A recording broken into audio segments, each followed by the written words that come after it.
संसद में आज एक बार फिर से वैसा ही शोर शराबा, वैसा ही हंगामा और वैसा ही हल्ला मचा। नतीजा ये हुआ कि जैसे ही संसद शुरू हुई उसके बाद ठप हो गई। और सिर्फ संसद ही नहीं, संसद के बाहर भी हमारे माननीय ऐसे लड़े जैसे पड़ोसी आपस में लड़ते हों। कांग्रेस के सांसद और अकाली दल के सांसद की नोकझोंक तो संसद के गेट पर ही हो गई। इन्हीं सबको देखने के बाद हमने कहा कि ये सूरत भी बदलनी चाहिए।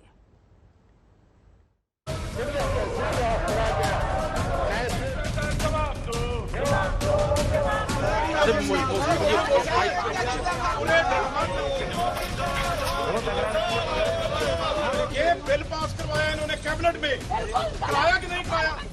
ਤੁਸੀਂ कैबिनेट सी या नहीं होगा, मंत्री सी, झूठ बोल रहे हो, कहने मैं मंत्री नहीं सी।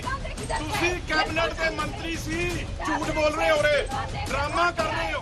दो सांसदों के बीच संसद के गेट पर इस कदर नोक-झोंक पहले कब देखी थी आपने? अकाली दल की सांसद और पूर्व केंद्रीय मंत्री हरसिमरत कौर बादल और कांग्रेस के सांसद रवनीत बिट्टू के बीच मौखिक जंग छिड़ी। ਜਦੋਂ ਬਿੱਲ ਪਾਸ ਹੋਇਆ ਕੈਬਨਿਟ ਦੇ ਵਿੱਚ ਬੈਠੇ ਸੀ, ਇੱਕ ਵਾਰ ਵੀ ਇਹਨਾਂ ਨੇ ਉਲਟ ਨਹੀਂ ਬੋਲਿਆ ਕੈਬਨਿਟ ਹੋ के बिल पास होने के बाद जाके इस्तीफा दिया। किसानों के मुद्दे पर, कृषि कानूनों को खत्म करने की मांग पर दोनों सांसद लड़ रहे हैं।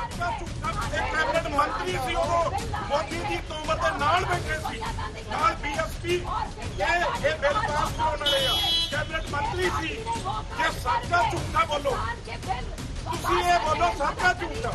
कैबिनेट मंत्री बिल पास करवा के इस्तीफा कर दिया, बिल पास करा के दिया, पहले दिया। 2 महीने लगातार बिल के हक में बोलते रहे। 2 महीने बड़े बादल साहब, छोटे बादल साहब, आज कितने ने 5 दिन बादल साहब हो गए। अकाली दल के प्रधान ने वो गायब ने 5 दिनों का पार्लीमेंट दसो कितने। गेट पर भले ही कांग्रेस के रवनीत बिट्टू और अकाली दल की हरसिमरत कौर बादल भिड़े हों, लेकिन संसद के अंदर पूरा विपक्ष एक जैसा शोर कर रहा था। हर रोज की तरह आज का दिन भी कृषि कानूनों को खत्म करने की मांग, महंगाई और पेगासस जासूसी कांड के मुद्दे पर शोर की भेंट चढ़ गया। कांग्रेस ने आरोप लगाया कि सरकार मुद्दों से भाग रही है, चर्चा से भाग रही है, और सरकार की ओर से आरोप लगाया गया कि विपक्ष के पास मुद्दा है ही नहीं, वो जानबूझकर माहौल बना रही है और संसद नहीं चलने दे रही। उन्होंने यही कहा, पेगासस इश्यू ये बहुत बड़ा मुद्दा है, देश के लिए हो सकता है देहातों में इसका चर्चा नहीं होगी, लेकिन देश के संविधान के रक्षा के लिए, देश के एक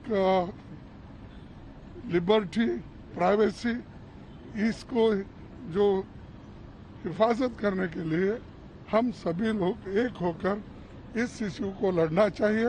दिक्कत ये है कि ये न तर्क रह गए हैं, न तथ्य इनके पास हैं, और तर्कों और तथ्यों की कंगाली से बुरी तरह जूझ रहे हैं।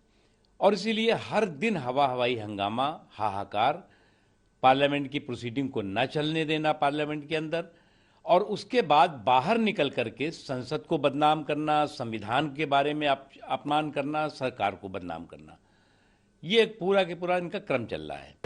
सुशील कुमार गुप्ता सभापति महोदय, आप इस विषय पर बोल रहा है।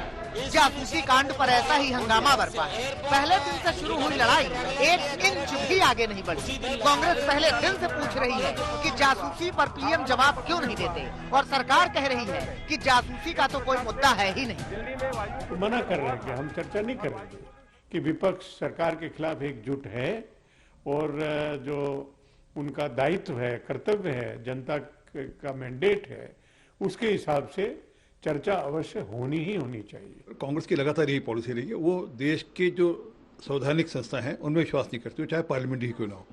और कौन रोक रहा है उनको? आइए ना, पार्लियामेंट में चर्चा करें और अपनी बात रखें, परंतु ऐसा कर नहीं रहे। वो तो पैरेलल पार्लियामेंट खड़ी कर अपनी बात कहना चाहते हैं और नेता बनना चाहते हैं। सड़क से लेकर संसद तक विपक्षी सरकार को घेर रहे हैं। संसद परिसर में कांग्रेस के सांसद आंदोलन कर रहे हैं, तो सड़क पर राहुल गांधी मोदी सरकार के खिलाफ माहौल बनाने में जुटे हैं। राजनीति बेलगाम है, लेकिन संसद ठप है। मौसमी सिंह के साथ अशोक सिंघल, दिल्ली, आज तक।